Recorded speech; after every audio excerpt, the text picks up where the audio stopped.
qu'on nous fait croire que les gens ils ont des parcours parfaits. C'est plus ça le problème, je pense, quand on est plus jeune. Donc faut pas hésiter à écouter sa petite voix et à essayer. Il n'y a pas de rêve, il n'y a que des objectifs. Ça fait 12 ans que je pratique le MMA et ça fait presque aussi longtemps que je suis professionnel. J'ai eu le temps d'écumer l'Europe et le monde, j'ai envie de dire. Première sensation que j'ai eue avec Morgan, j'ai dit mais il a une âme ce type ou pas? Et il parle pas avec toi, il fait son entraînement, il prend ses affaires, il part. Au Robocop. Depuis, tu as eu la réponse ou pas?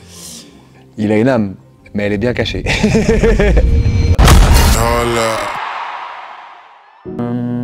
Trois mots. Énergie. Je manque rarement d'énergie. Là, avec 2 entraînements par jour, j'ai encore pas mal d'énergie. Mais alors si j'en fais qu'un, pendant 1 par jour, c'est quand même pas mal. Je suis plein d'énergie. Ouais. Réflexion. Parce que je réfléchis beaucoup. Je pense à plein de choses. Qu'est-ce que je peux mieux faire? Qu'est-ce que j'aurais pu changer là, bon, sur les entraînements, mais sinon dans ma vie quotidienne. Je planifie un tas de choses.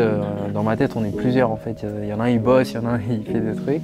Et activité. En fait, j'essaie de me diversifier, de faire un tas de choses au quotidien, de pas me mettre dans une case et j'aime bien tester vraiment beaucoup de choses. Quand j'étais plus jeune, je m'inscrivais à tous les trucs, les tirs à l'arc, escalade, machin. En plus, je voulais être le meilleur dans tout ce que j'essayais de faire. Bon, c'est plutôt, je suis en compétition interne en fait. J'essaie vraiment, par rapport à mes capacités, de faire le mieux que je peux. C'est ce qui me pousse le plus en fait à pratiquer, c'est d'aller faire de la compétition. Le moment le plus dur, bah franchement, je trouve moi le moment qui a été le plus dur, c'était la défaite contre Paul Hughes. Parce qu'on attendait beaucoup de ce combat. Deuxième défaite d'affilée au Cage Warrior, je perds ma ceinture, je l'avais déjà perdue. Je la regagne pas du coup. Et j'ai une grosse blessure, plancher orbital fissuré, donc potentiellement un arrêt carrière, une opération, 6 mois, 1 an off.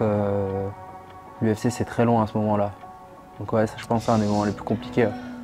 Sur le moment c'est relou, donc forcément il faut le digérer. Et surtout l'après en fait, de voir ton pote dans une situation qui est compliquée, et toi tu as envie de faire quelque chose et tu sais pas quoi faire en fait, tu te sens impuissant.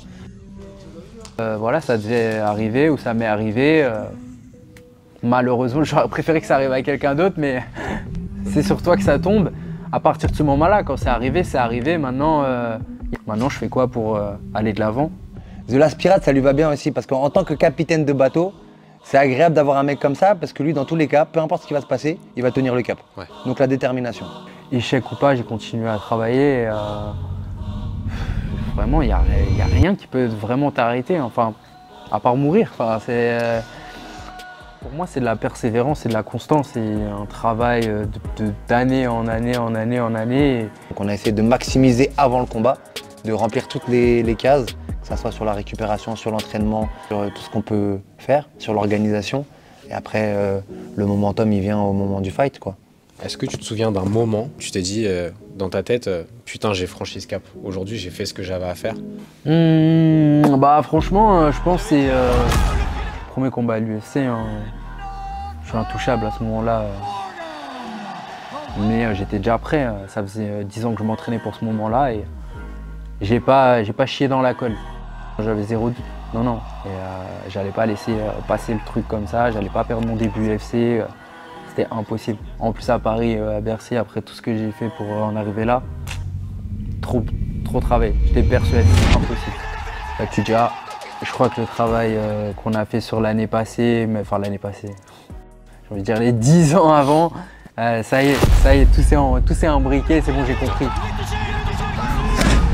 Ouais, le plus gros changement entre cette période et maintenant, ça va être la préparation mentale et vraiment de m'entourer de professionnels vraiment dans chaque domaine et de rien laisser au hasard, d'avoir des game plans polichés, de les bosser comme un ouf, d'arriver de savoir sur le bout des doigts ce que je dois faire, l'adversaire en face, qu'est-ce qu'il préfère, qu'est-ce qu'il veut faire.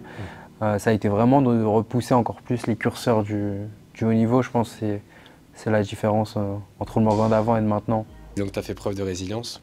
Si tu devais faire passer un message à tous ceux qui doivent faire preuve de résilience justement et qui traversent des périodes difficiles, qu'est-ce que tu pourrais leur dire? Pour moi, la résilience, c'est juste continuer en fait, c'est juste aller de l'avant.